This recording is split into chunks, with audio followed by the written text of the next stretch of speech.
তার পক্ষে যে জামাতি বক্তারা দালালি করবে ওরাও কাফের।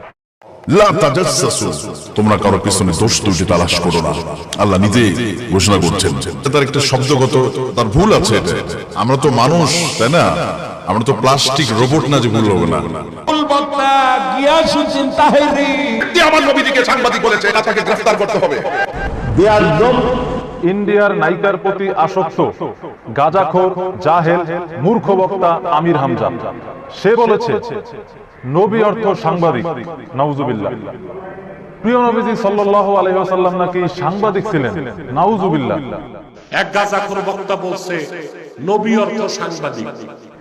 এই কথা বলার কারণে গাঁজাখোর জাহেল মূর্খ বক্তা আমির হামজা কাফের হয়ে গেছে। তাকে যে কাফের বলবে না সেও কাফের।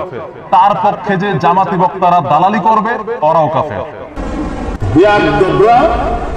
অসভ্যরা খ্রিস্ট লোকেরা বুজুর্গানে দিন আকাবিরিনে উম্মতকে গালি দেওয়া, তুহমত দেওয়া, সমালোচনা করা, এটা হইল নিকৃষ্ট লোকেরা সমাজে ভাইরাল হওয়ার একটা হাতিয়ার। আচ্ছা বলেন তো, আমির হামজা কি গাঁজাখোর? এই কথা যিনি বলেছেন, বলেন তো উনি কি ঠিক বলেছেন? আপনি মিথ্যা অপবাদ দিলেন, বলছেন নিঃসন্দেহে তিনি গাঁজা খেয়ে বলছে। এখন গাঁজা যদি না খায় তাহলে আব্বাসী সাহেবকে প্রকাশ্যে তওবা করতে হবে নাকি? কাউকে মিথ্যা তহমত যদি দেয়া হয় তাহলে ওই গুণটা যদি না থাকে, সে অপরাধ না করে তাকে অবশ্যই তওবা করতে হবে। সে কবিরা গুনাহ করে ফেলেছে।